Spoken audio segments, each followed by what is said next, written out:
like to know this, wherever Gene traveled, he always sang the praises of Mason County.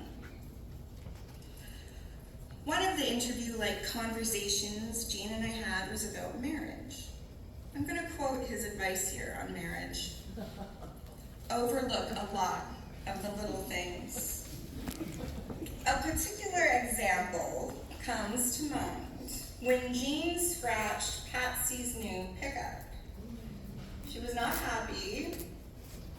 A couple of weeks later, Patsy was driving the two of them home and the truck flipped. They were totally okay, no one was harmed. Then, standing there together looking at the wreck, Gene said to Patsy, "Well, Patsy, I guess you can't see that scratch anymore."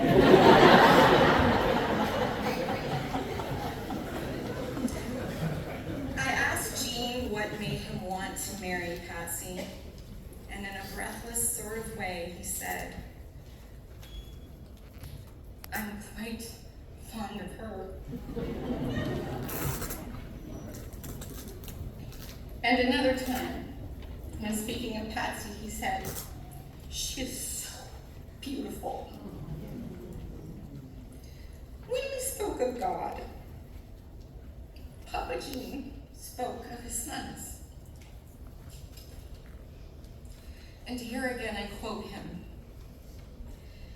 "If I had my doubts about religion as a whole, and the fact that both my boys are so smart, and they believe, and they're so much ahead of me, I would be dumb not to believe." I asked Papa Gene, "What do you think happens when you go to heaven?"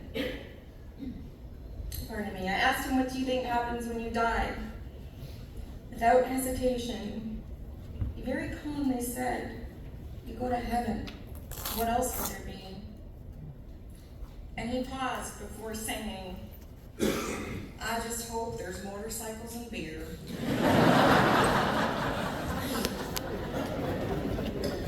When I asked if God always provides, he said, "You have to work at it." Hard work was something Gene did indeed do. Often, he worked multiple jobs at the same time, providing for his family.